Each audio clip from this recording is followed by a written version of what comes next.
오늘의 하나님의 말씀은 창세기 29장 21절에서 30절까지 말씀이 되겠습니다. 창세기 29장 21절에서 30절 말씀을 제가 여러분 앞에 낭독해 드리겠습니다.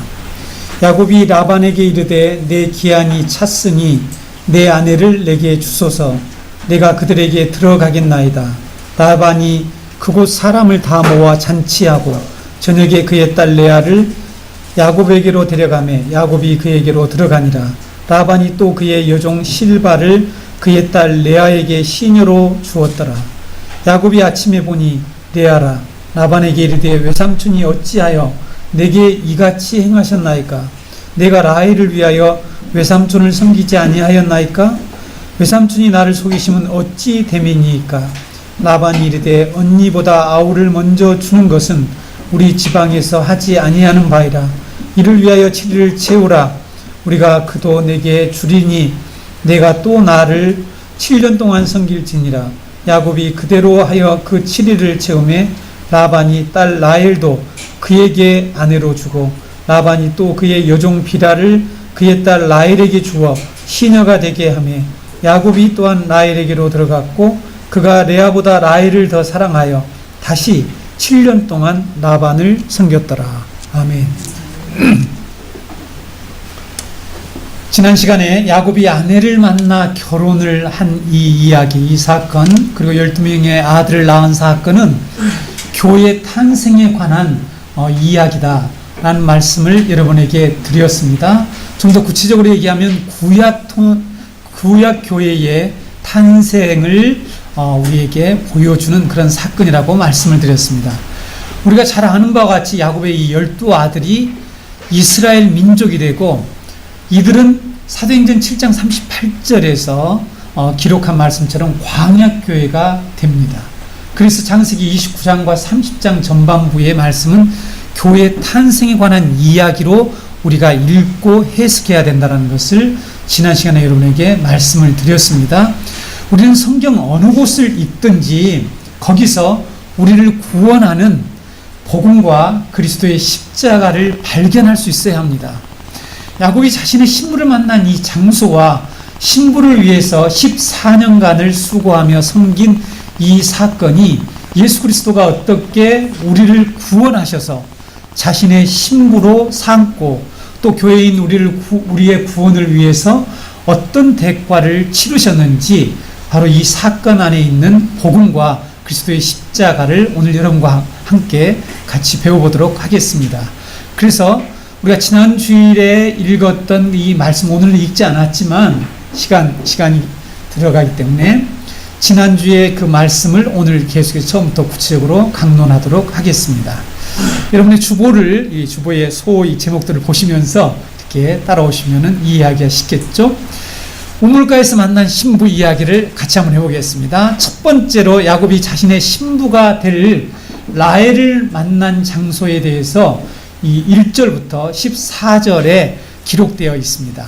야곱이 베델을 떠나 하란으로 가서 첫 번째 도착한 곳은 바로 우물가였습니다. 이 우물가에서 라헬을 만나게 되죠. 자기의 신부가 될 라헬을 만나게 됩니다. 앞으로 아주 긴 시간에 이 섬김과 몸값을 지불하면서 수고해야 될 그 신부를 만난 장소가 어디라고요? 우물가였다는 사실입니다. 이미 우리가 창세기에서 배운 또 하나의 유사한 사건이 있었죠. 창세기 24장 11절에서 33절에 보게 되면 이삭의 신부가 될 리브가를 아브라함의 종 엘리에셀이 만난 장소도 어디였다고요? 우물가였습니다. 이들만이 아니라 그리스도의 이 대표적인 모형이라고 할 수 있는 모세 역시 자신의 아내를 어디에서 만났습니까? 우물가에서 만납니다. 출애굽기 2장 15절에서 21절을 제가 읽어 드릴게요. 출애굽기 2장 15절에서 21절.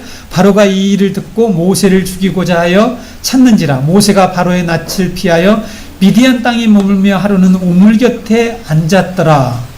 미디안 제사장의 7딸이 있었더니 그들이 와서 물을 길어 구유에 채우고 그들의 아버지의 양떼에게 먹이려 하는데 목자들이 와서 그들을 쫓는지라.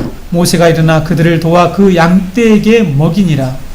그리고 21절에 보게 되면 모세가 그와 동거하기를 기뻐하며 그가 그의 딸 십보라를 모세에게 주었더니, 자, 모세 안에 십보라를 만난 장소가 어디냐면 우물가였다라고 기록하고 있습니다.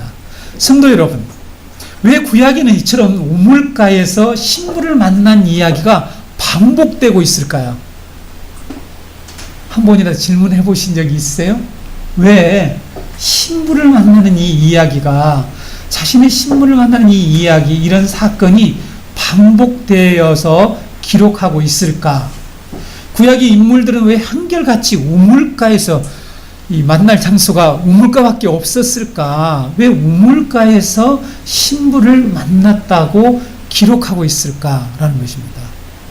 여러분, 여기에 중요한 신학적 의미와 복음이 들어있다는 사실이에요. 이것을 우리가 알아야 합니다. 우물가에서 자신의 신부를 만난 이야기 속에는 이 놀라운 구원의 복음이 그 안에 담겨 있다는 사실입니다. 그리스도의 모형이 되는 구약의 인물들이 우물가에서 자신의 신부를 만난 사건의 이 완결판을 우리는 신약에 와서 보게 됩니다. 지난번에 제가 여러분에게 잠깐 말씀드렸죠. 신약 성경 어디에서 보게 됩니까? 요한복음 4장에 나오는 예수님과 수가성 여인이 사마리아 야곱의 우물가입니다. 오늘 이 주인공인 야곱의 우물가에서 만난 사건, 여러분 잘 알고 계시죠? 이것이 무엇이라고요? 구약의 이처럼 신랑이 우물가에서 신부를 만난 사건의 이 성취적 사건, 완결판이라는 것입니다. 요한복음 4장의 사건은 우물가에서 자신의 신부를 만난 구약의 사건들이 무엇을 의미하고 있는지를 우리에게 정확하게 가르쳐주는 이 구속사적으로 매우 중요한 사건이라는 것입니다. 그러니까 우리가 신약의 빛 아래서, 신약의 사건 아래서 구약을 이해하는 거죠. 오늘 만약에 우리가 이런 사건이 없었다라면 이 사건을 제가 여러분에게 임의적으로 해석을 하면 안 되죠. 하나님의 뜻을 전해야 되는데 제가 임의적으로 이 사건이 교회 탄생 사건이다 이렇게 얘기할 수가 없는 것입니다. 신약에 분명한 이 근거가 있기 때문이라는 것입니다. 그래서 이 안에 어떤 복음이 들어있으며 이 안에 예수 그리스도 십자가가 어떻게 나타나 있는지를 우리가 배울 수 있고 깨달을 수 있게 된 것입니다.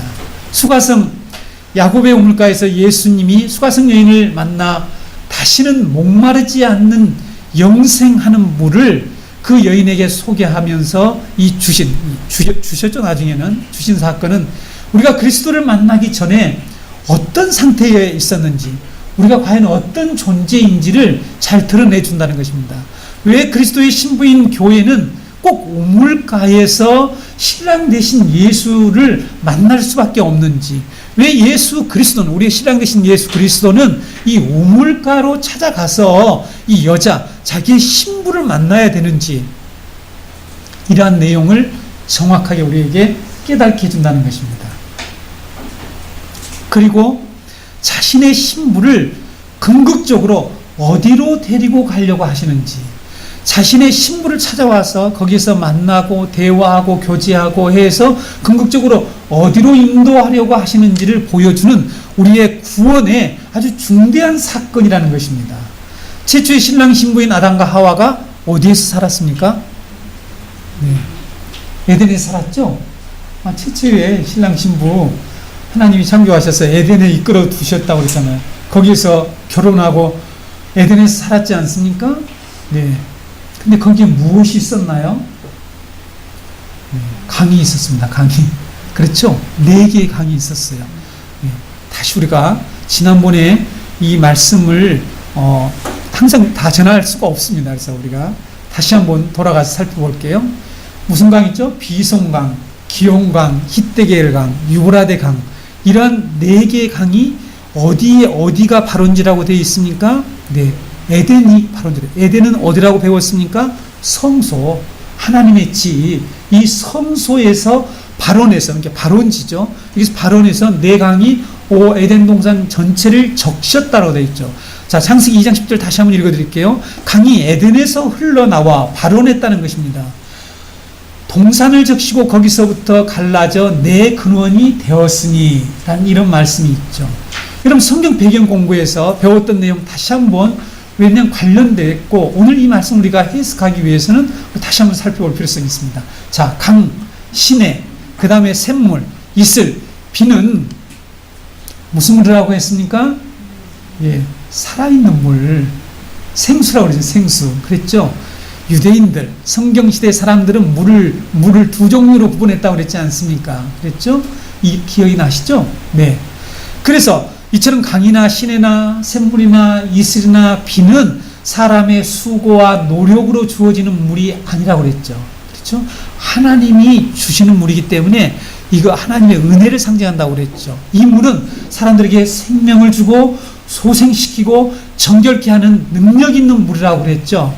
기억나십니까? 네, 잘 정리하셔야 됩니다. 여러분 성경은 물 얘기를 너무너무 많이 하는데 우리의 구원을 가리켜서 물로 설명을 하고 있는데 우리의 거룩함을 우리를 정결케 하는 그 구원의 사건을 자꾸 물로 설명하고 있기 때문에 이 물에 대한 가장 기본적인 이해 없이는 성경을 이해할 수가 없습니다.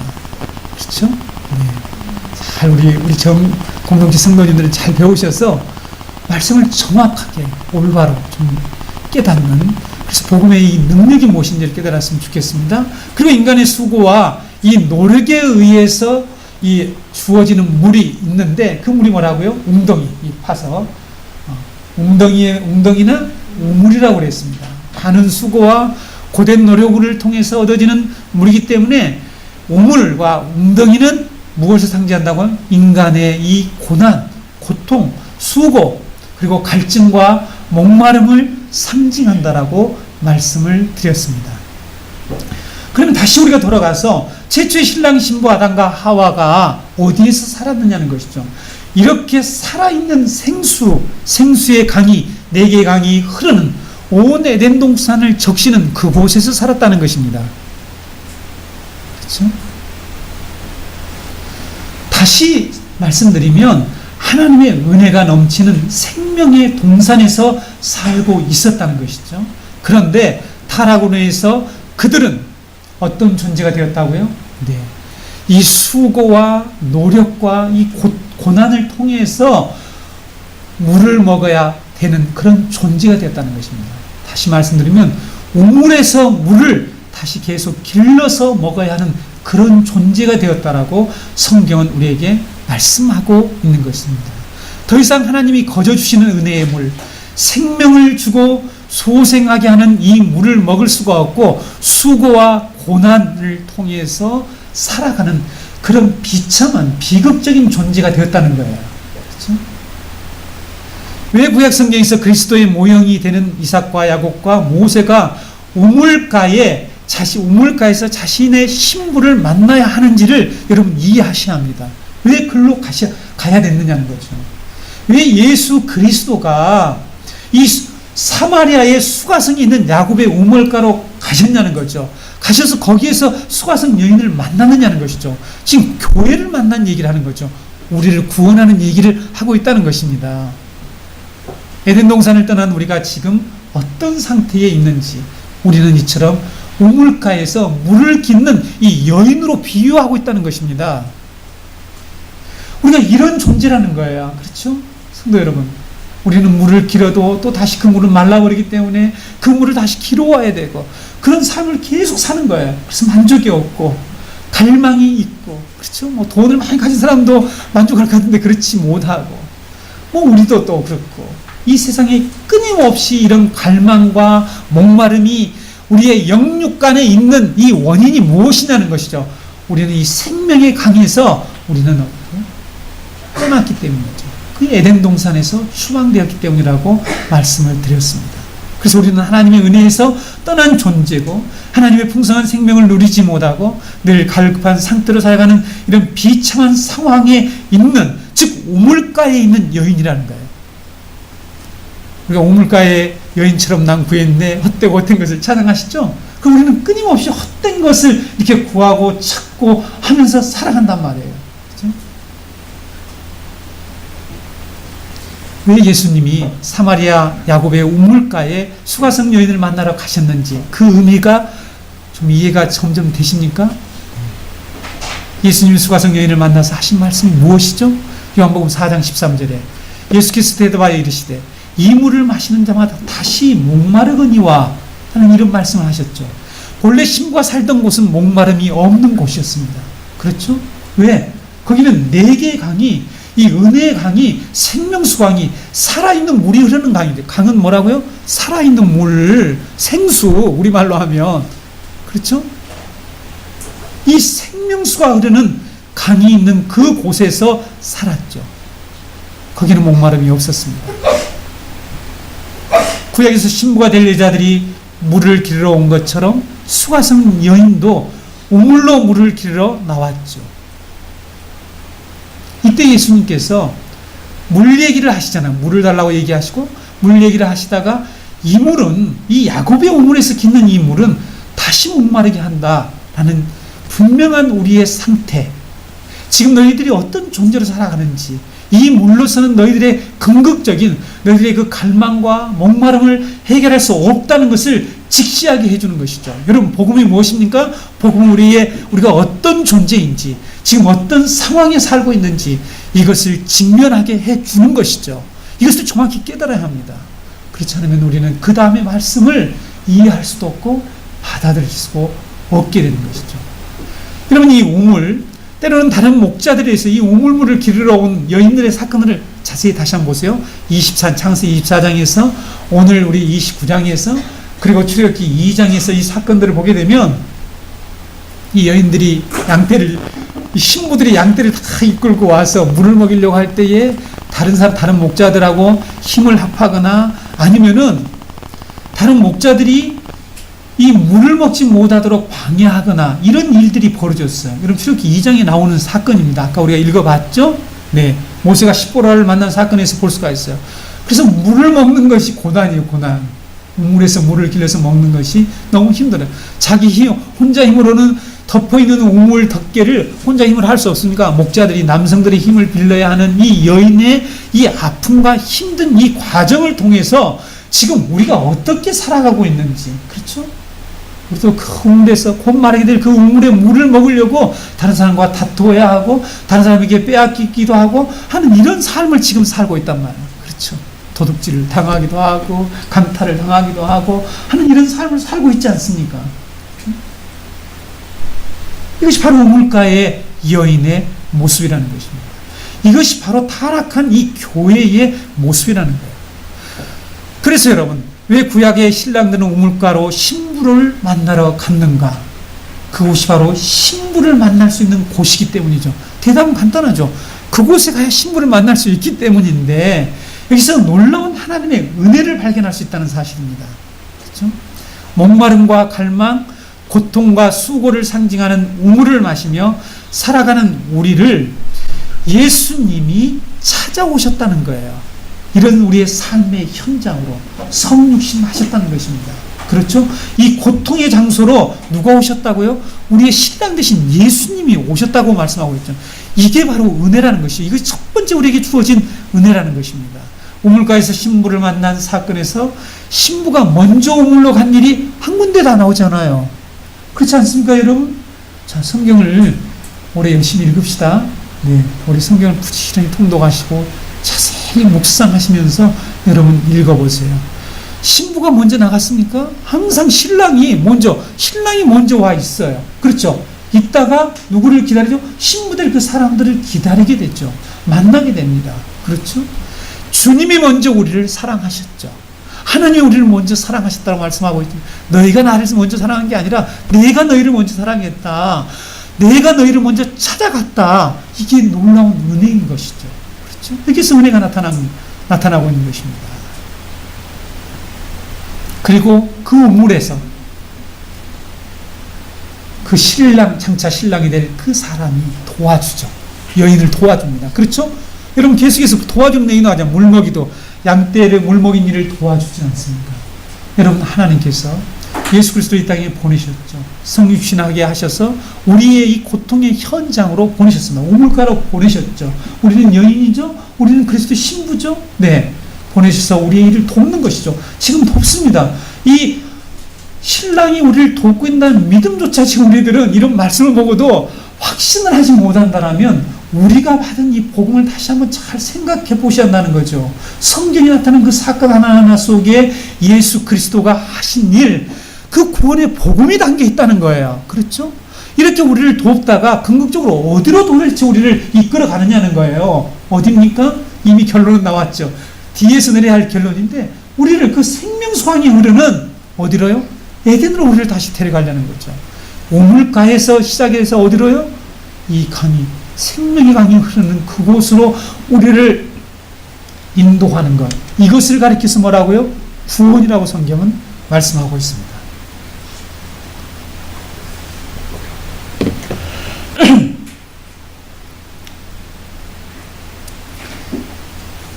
예수님이 우물가로 오신 이 목적을 우리는 분명히 알아야 되겠죠. 목마름에 시달리며 살아가는 자신의 신부에게 무엇을 주려고요?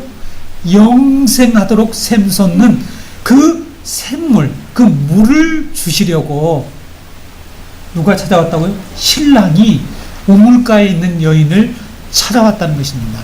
바로 이 내용이 앞에서 말씀드린 것처럼 구약의 신랑이 우물가에서 신부를 만난 사건의 이 종합판, 완결판, 성취된 사건인 이 수가성 여인의 사건에서 예수님께서 분명하게 말씀하고 있단 말입니다.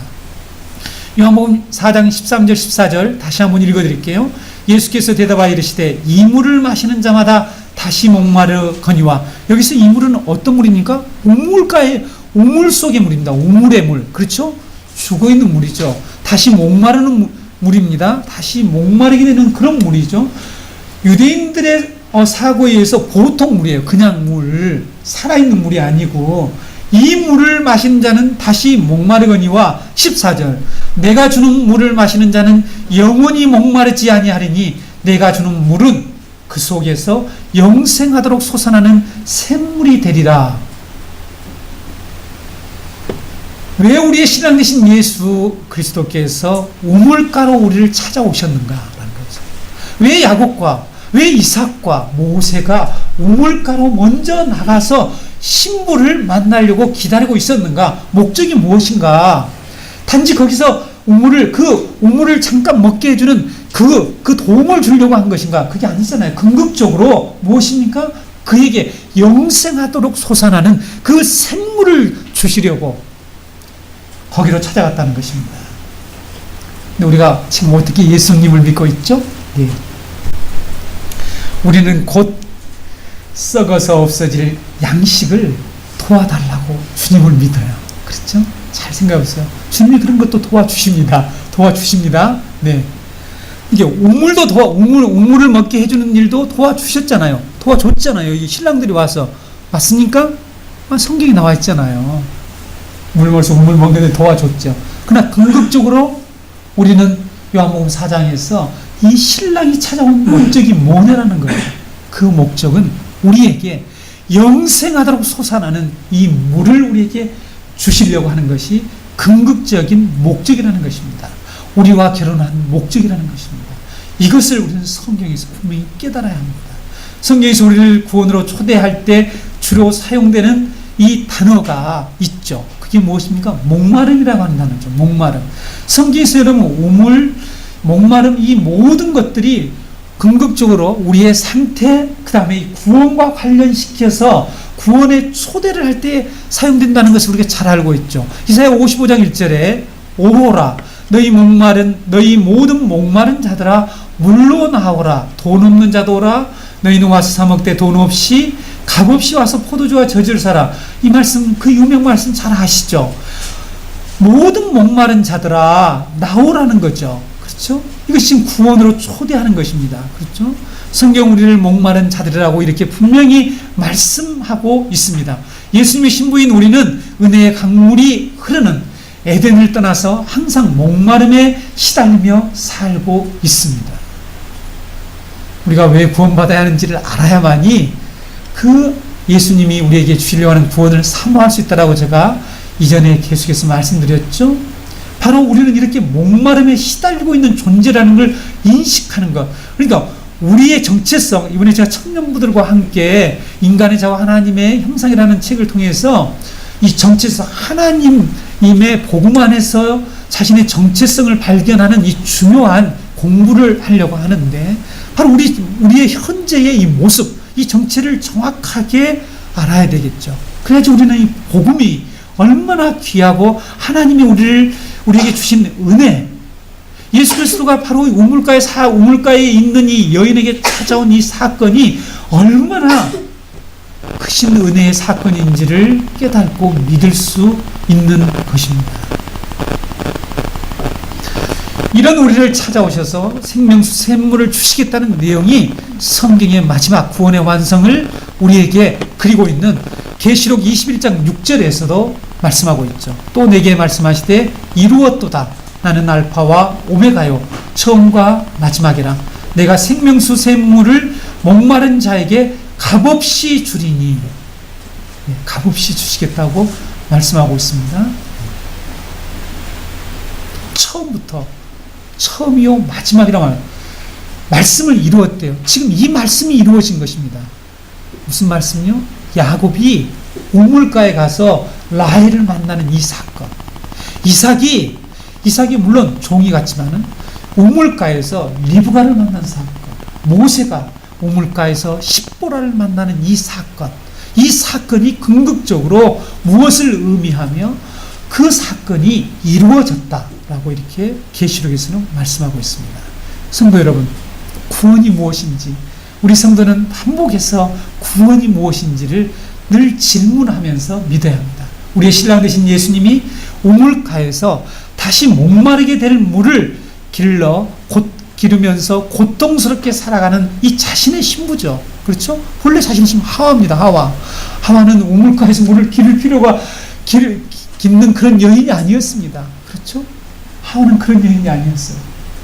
그러는 그 온 에덴 동산을 적시고 있는 그곳에서 그 생명수를 그냥 떠 마시면 되는 그런 삶을 살았다는 것이죠. 그렇죠? 그런데 이 신부가 타락하게 됐죠. 떠났습니다. 배반을 했죠. 네. 이 신부를 다시 찾아와서 영원히 목마름이 없는 생명수 강으로 다시 인도하는 것. 이것이 무엇이라고요? 구원이다. 제가 구원을 다양하게 여러분에게 설명을 하고 있지 않습니까? 성경이 그렇게 말씀하고 있단 말이죠. 구원이 예수 믿으면 천국 간다. 이렇게 그냥 간단하게 정의하고 믿는 사람 너무 많은데, 그렇게 하면 이 풍성함을, 하나님의 은혜의 풍성함을, 복음의 풍성함을 우리는 깨닫고 놓치게 되는 것이죠. 계시록 21장, 22장에 우리의 구원의 완성을 보여주는 말씀이라는 것을 방금도 말씀드렸죠. 22장 1절에서 2절 말씀에 보게 되면, 또 그가 수정같이 맑은 생명수의 강을 내게 보이니 하나님과 및 어린 양의 보좌로부터 나와서 그 길 가운데로 흐르더라. 강 좌우에 생명나무가 있어 12가지 열매를 맺되 달마다 그 열매를 맺고 그 나무 잎사귀들은 만국을 치료하기 위해 있더라.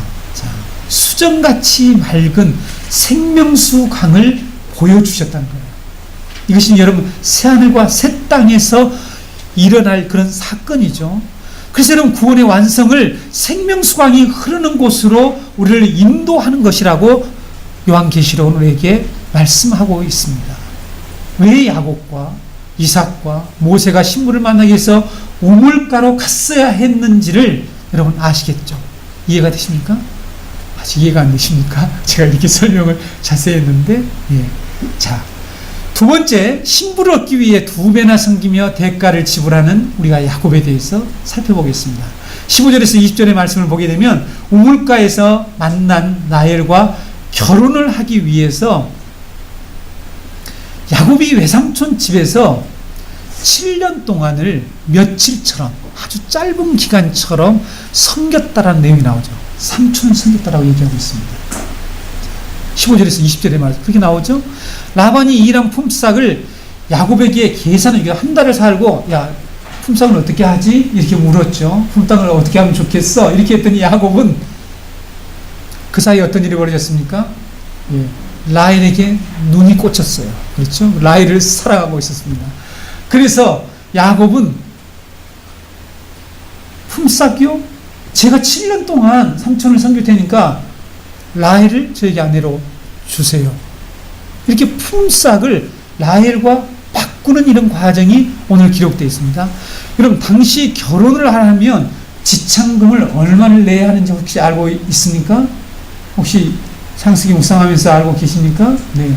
당시 30에서 40세겔을 지불해야만이 이렇게 아내를 데려올 수가 있어요. 지참금을 내야 됩니다. 장인에게 내야 될 돈이라고 할 수 있겠죠? 네.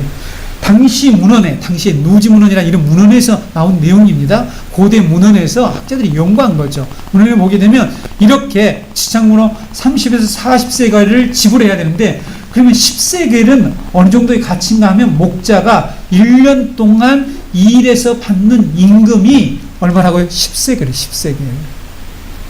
그러면 40세겔이니까 야곱이 자기 삼촌에게 라헬을 데려오기 위해서는 그냥 3, 4년만 일하면 돼요. 3, 4년만. 그렇죠. 그런데 지금 2배나 되는 어떤 기간을 섬기게 됩니다. 지참금을 2배를 냈다는 거예요. 7년을 일했으니까. 그렇죠? 이렇게 많은 지참금을, 많은 액수를, 더 많은 액수를 지불했다는 내용이 여기에 나오고 있습니다. 근데 우리가 여기서 살펴봐야 할 내용은 야곱이 하란의 삼촌 집에서 신부를 얻기 위해서 살았던 그 기간 동안에 그가 거기에서 살았던 그런 삶을 두 가지 핵심 단어로 표현을 하고 있어요. 그 두 가지 핵심 단어가 뭘까요? 여러분이 본문에 품삯과 섬김이라는 단어입니다. 자, 품삯과 섬김이라는 이 단어, 이것이 야곱의 이 하란에서 삼촌 집에서 신부를 얻기 위해서 살았던 그런 삶을 표현한 두 가지 말이라는 거죠. 단어라는 것입니다. 자, 이 두 단어가 신약에 와서 누구와 관련되어 있습니까? 네? 예. 우리를 구하려 오신 예수님과 관련해서 이 두 단어가 사용되고 있죠.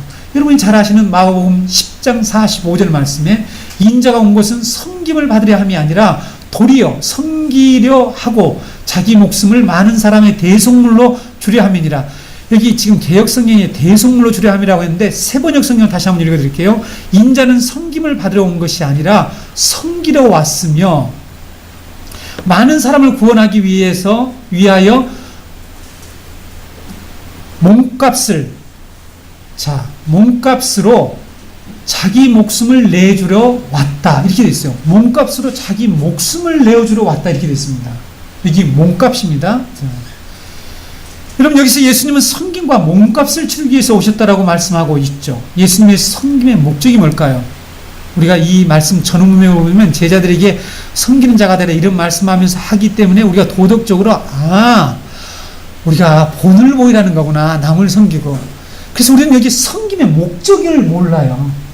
잘 들어보세요. 여러분, 우리가 예수님이 이 땅에 섬기러 오셨는데 도대체 무엇을 위해서 무엇 때문에 섬기러 오셨다는 내용을 우리가 정확하게 알지 못하는 것 같아요.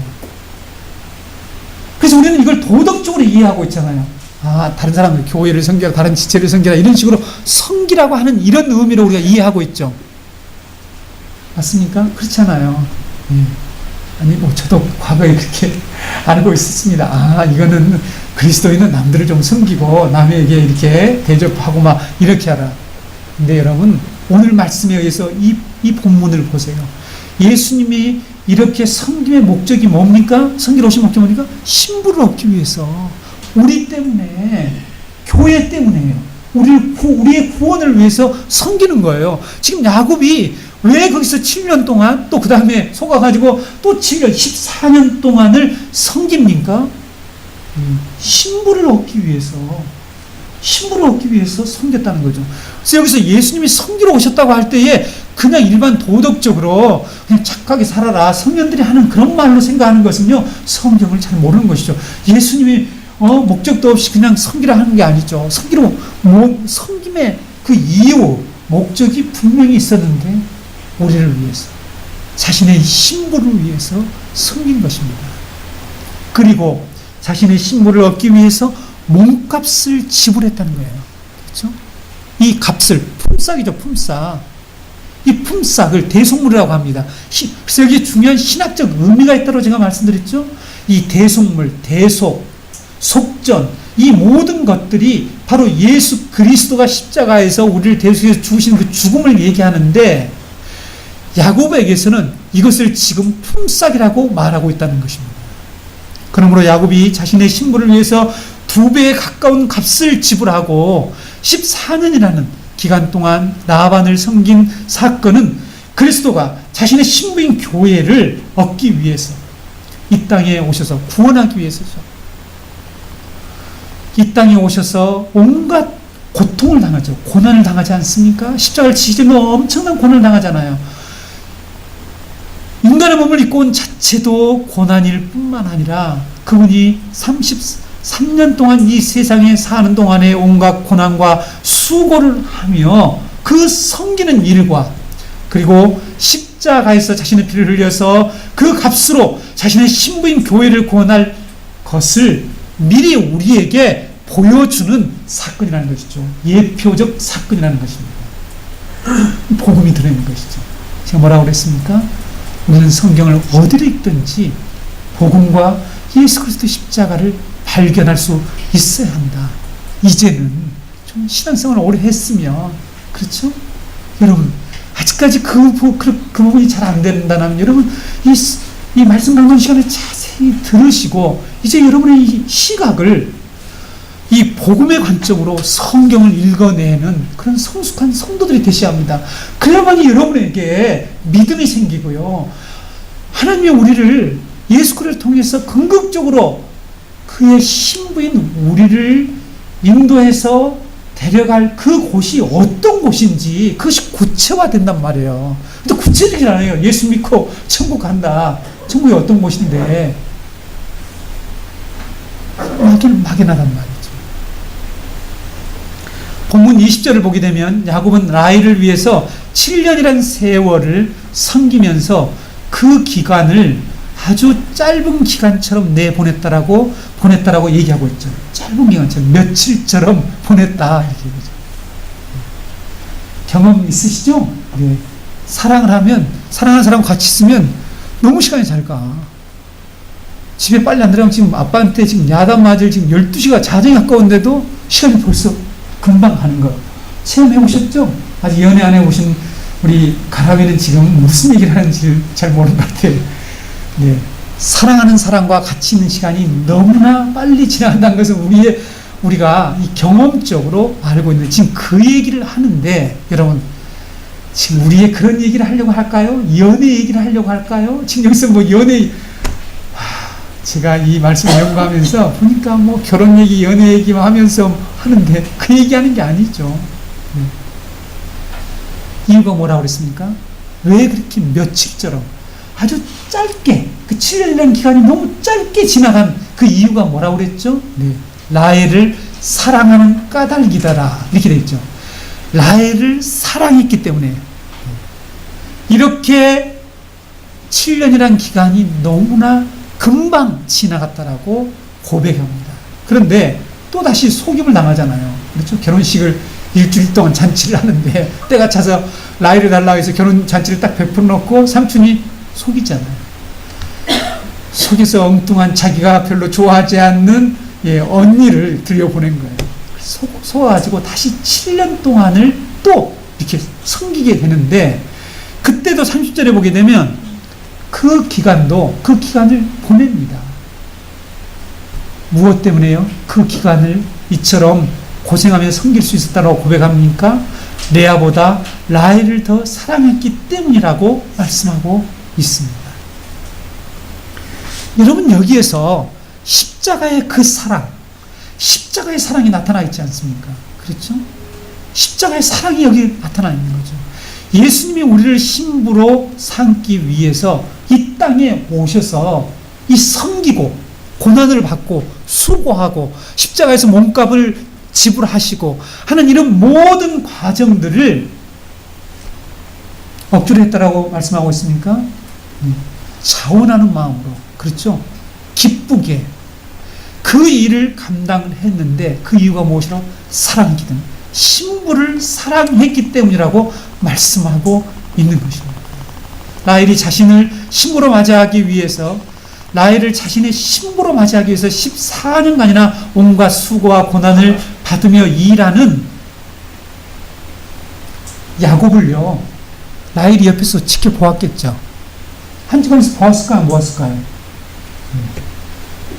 둘이서 뒤에서 아빠 모르게 이렇게 또 이렇게 데이트도 하고 하면서 사랑한다는 걸 서로 알고 있었겠죠. 그렇죠? 그런데 나를 사랑하는 저 남자가 자기 아버지에게 이렇게 고생을 하는 것을 보고 있단 말이에요. 어떤 생각이 들었을까요? 네? 여러분, 어떤 생각이 들었을까요?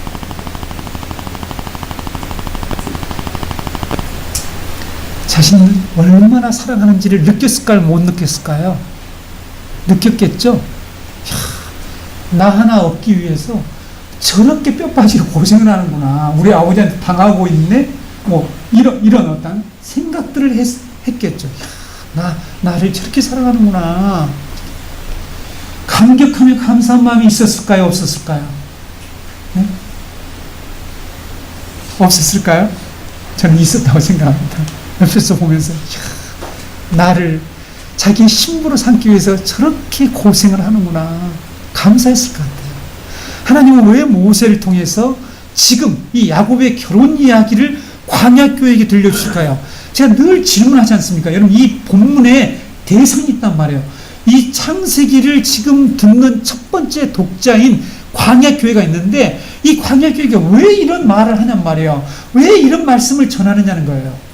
왜 그럴까요?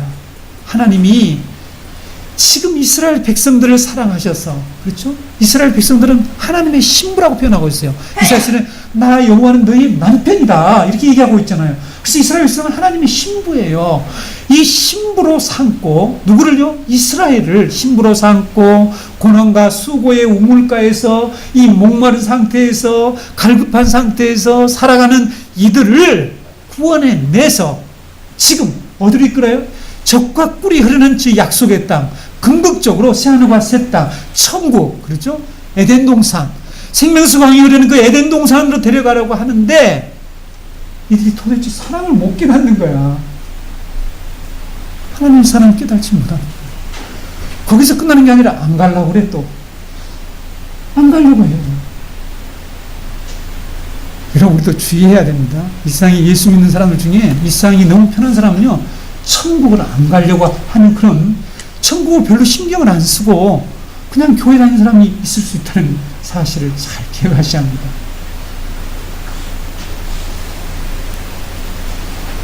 하나님이 이 말씀을 오늘 이 시대에, 우리 신약교회죠, 우리에게도, 그리스도 신부인 우리에게 주신 목적도 동일한 것입니다. 광야 같은 세상에 살면서 이렇게 늘 갈증하며 살아가는 우리들에게 영원히 목마르지 않는 물, 영생, 구원을 주시려고 우리를 초청하는데 이것을 거절하는 사람들이 있다는 거예요.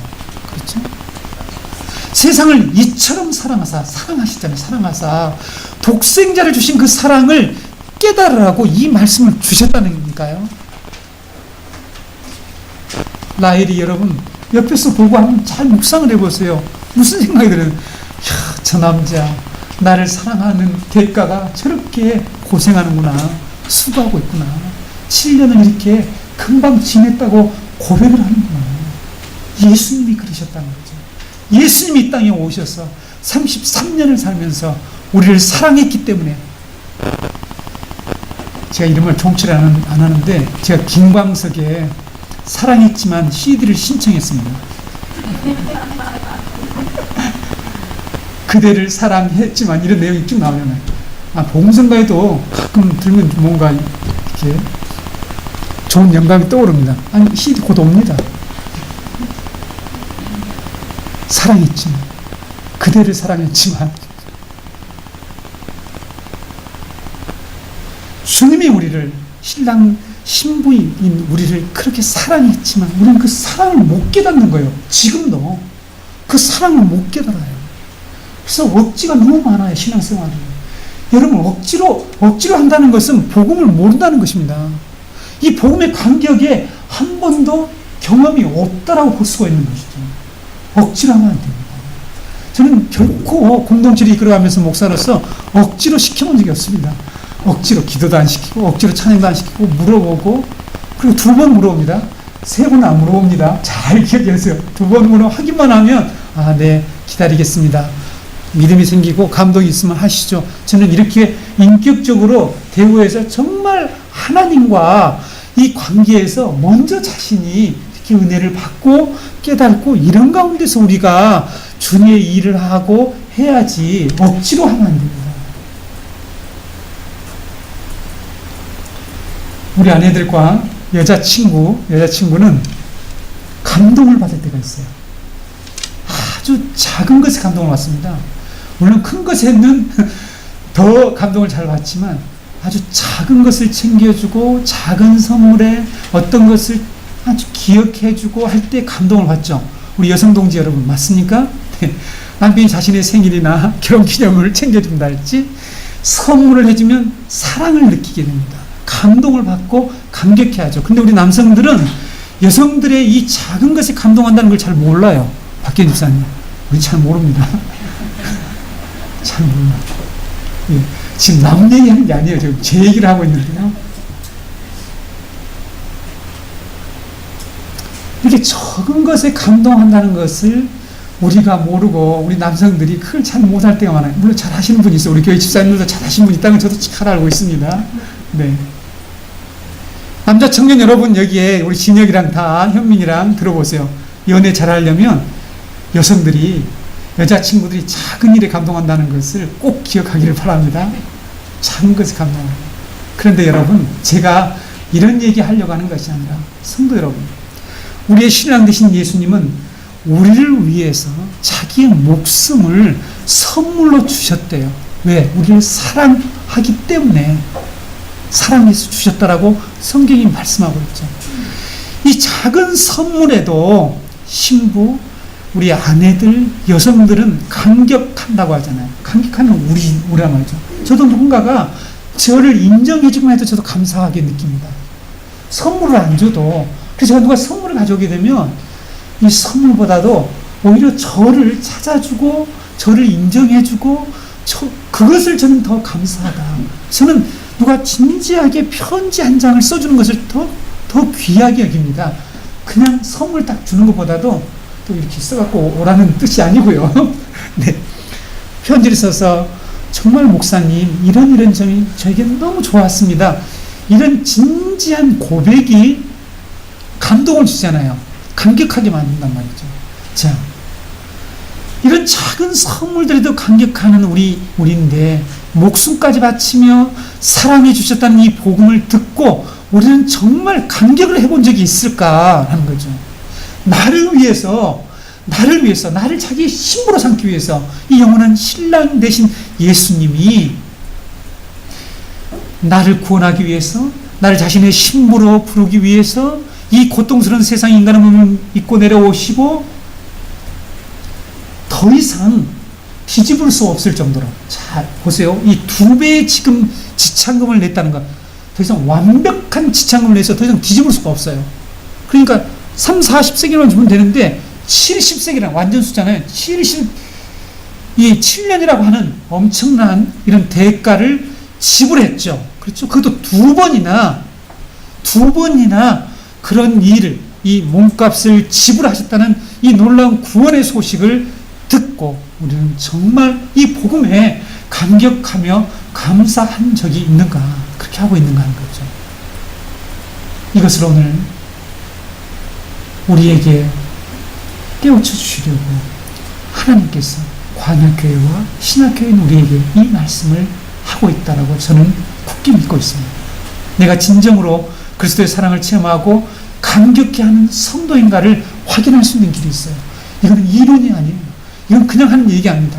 우리는 어떻게 정말 내가 복음에 내가 예수 그리스도의 신부가 되는 거 그분이 나를 위해서 어떤 일을 한 것을 내가 정말 몸소 체험하고 그래서 내가 이제 그리스도의 교회, 그리스도의 신부죠. 이 공동체에 들어와서 이것을 확인할 수 있는 길이 있는데 요한 사도는 이렇게 말하고 있습니다. 요한일서 3장 16절에서 18절 말씀입니다. 그가 우리를 위하여 목숨을 버리셨으니 우리가 이로써 사랑을 알고 우리도 형제를 위하여 목숨을 버린 것이 마땅하니라. 누가 이 세상의 재물을 가지고 형제의 궁핍함을 보고도 도와줄 마음을 닫으면 하나님의 사랑이 어찌 그 속에 거하겠느냐. 자녀들아, 우리가 말과 혀로만 사랑하지 말고 행함과 진실함으로 하자. 이런 말씀이 있습니다. 우리가 정말 그리스도의 사랑을 알고 그 사랑을 받았다라면 그리스도가 사랑하는 신부인 교회를, 즉 우리 한 공동체를 이루고 있는 교회 지체들을 사랑해야 된다고 말씀하는 거죠. 교회는 우리의 지체라고 하는 것, 지체라는 걸 우리가 잘 알고 있습니다. 그리스도 신부인 교회의 지체들을 말로만 사랑하지 말고 행함과 진실함으로 사랑할 때 그 사람이 바로 우리를 위하여, 예수님이 우리를 위하여 목숨을 버리셨고 그분의 그 사랑이 십자가에서 나타나는 것을 진실로 믿는 자라는 것을 여기에서 말씀하고 있습니다. 우리를 신부로 삼기 위해서 목마름으로 점철된 이 세상에서 세상에 먼저 찾아오시고 우리를 위해서 십자가에서 결혼 지참금을 지불하시고 우리를 다시 생명수강으로 인도하시는 이 주님을 우리는 찬양하며 감사하며 진정으로 이 복음을 생각할 때마다 좀 감동이 일어나는 그런 저와 여러분이 되었으면 합니다. 이 복음의 진리 안에서 새하늘과 새 땅에서 치르게 될 이 혼인잔치를 우리는 사모하는 성도들이 되어야 합니다. 시간이 많이 지나서 세 번째, 이 야곱이 라반을 속이는 사건 속에 어떤 진리가 들어있는지가 좀 필요하기 때문에 다음 주에 말씀드리겠습니다.